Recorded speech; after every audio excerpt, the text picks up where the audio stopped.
I need 10 minutes of your undivided attention because something massive just happened, and almost nobody's talking about it the way they should. You know how people say, well, even America hasn't done it. It must be impossible. India just did the impossible. Yeah, read that again. A country that the world once underestimated just stood up, unthinkable, and left global powers blinking in disbelief. This isn't clickbait. This isn't hype. This is real. And it's going to change how the next generation sees power, leadership, and innovation.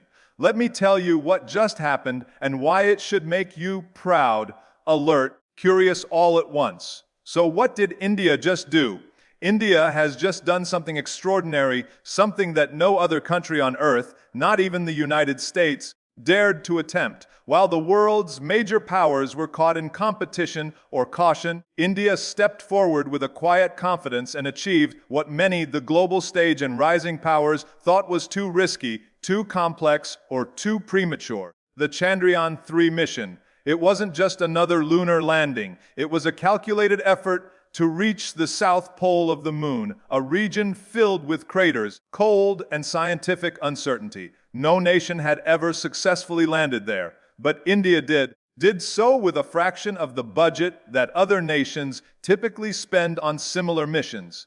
This wasn't just a technological achievement. It was a moment of global recalibration. Scientists and space agencies across continents had to take a step back and ask, how did India just do that? And if that wasn't enough, also became the first country to fully operationalize a digital public infrastructure at scale with systems like Aadhaar UPI, DigiLocker connecting over 1 billion people to services like banking, identity verification, and healthcare access almost instantly. Other nation has managed this combination of security, speed, and scale. These platforms aren't just digital tools. They're enablers of empowerment for the common citizen. While countries across the world were debating the ethics or struggling with regulation, India acted boldly, systematically, inclusively. What makes this moment so unique is that why courage defines leadership. India didn't wait for global validation or Western approval. It set its own timeline, picked its own goals, and when the moment arrived, it didn't just meet the challenge, it redefined what was possible. Why didn't America or any of the other global giants make this move first? The answer is layered, but it boils down to one key factor: risk. For all their resources, technical expertise, and infrastructure, most nations approach innovation with caution, especially when the stakes are high and the margins for error are thin. Landing on the moon's south pole isn't just about rockets and computers. It's about navigating uncharted terrain, managing thermal extremes, and operating on the edge of technological certainty. Most space programs, even those with far greater funding, avoided that area of the moon precisely because it's so difficult and unpredictable. Similarly, implementing a nationwide digital ecosystem like Aadhaar and UPI poses enormous challenges: privacy concerns, data security, inclusion, fraud prevention. Developed countries, especially in the West, have long debated these issues but have struggled to take decisive, unified action. India, however, had India's move that shocked the world, something else, a unique blend of necessity and courage.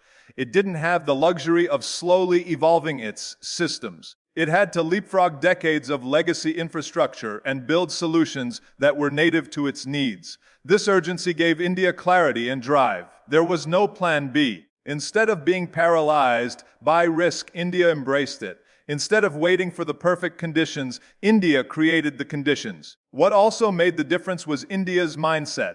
While others saw risk, India saw opportunity. Where others hesitated, India experimented. That's what separates bold innovation from bureaucratic stagnation. India's approach wasn't reckless, it was resilient. And in doing what others chose not to, didn't just solve its own challenges. It showed the world that courage, when paired with purpose, can outperform caution even in the most advanced corners of science and governance. India's bold actions don't exist in a vacuum. They are part of a much larger story, one that's been building quietly but powerfully. Public-private collaboration. Success of projects like Chandrayaan-3 or the nationwide rollout of digital public infrastructure is part of a broader trend. India is not just catching up, it's leapfrogging. The world has taken notice. Foreign investments are pouring in. Jordan Peterson on Fear vs. Action. International institutions are recognizing India as a model for scalable development.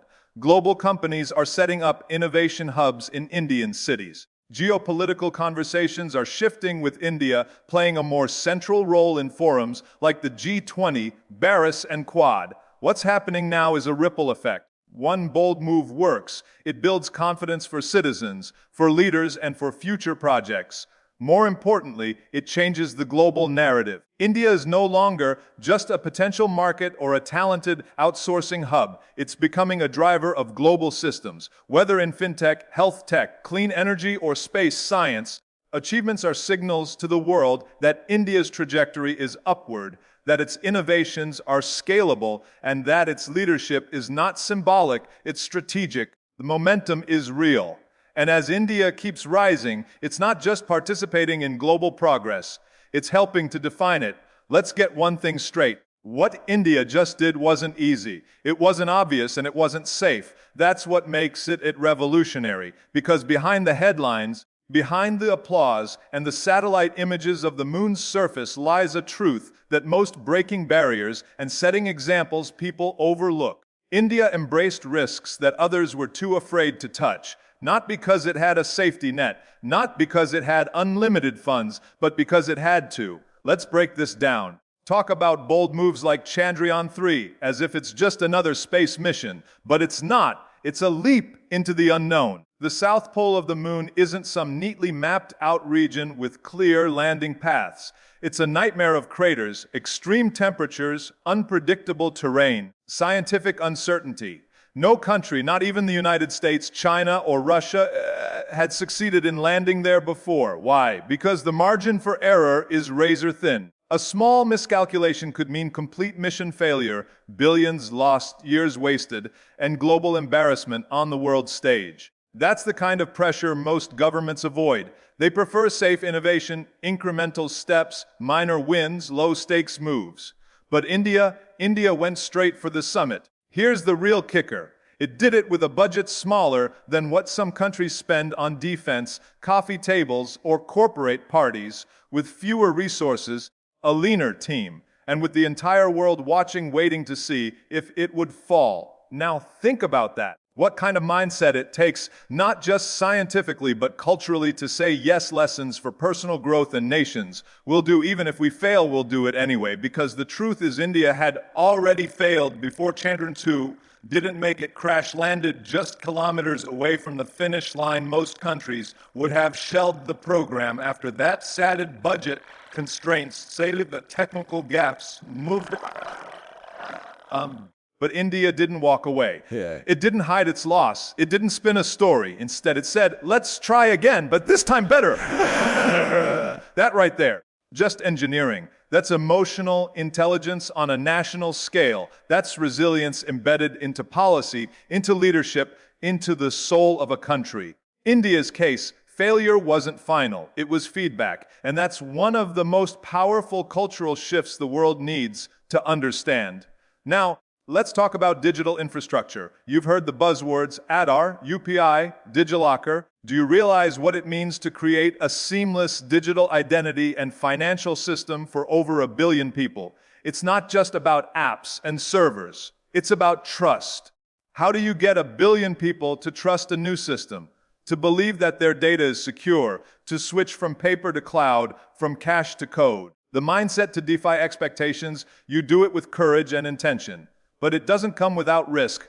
Privacy issues, security threats, fraud concerns, exclusion of the digitally illiterate. These aren't minor footnotes. These are massive structural risks, kind that can implode entire political careers or create national chaos. Western countries debated these issues for decades. Think tanks wrote about them. Committees formed, and still no decisive action because everyone was afraid of what could go wrong. India acted. It didn't ignore the risks. It faced them. It addressed them. Iterated, adapted, upgraded, and it kept moving. That's the secret most people don't see. India doesn't move because it's fearless. It moves because it refuses to let fear freeze it. There's a difference between recklessness and resolve. and India has mastered the latter. Take a moment to look at what this means for the rest of the world. Other nations weren't avoiding lunar, South Pole landings or digital identity systems because they lacked the tech. No, many of them had better funding, stronger labs, and more global influence.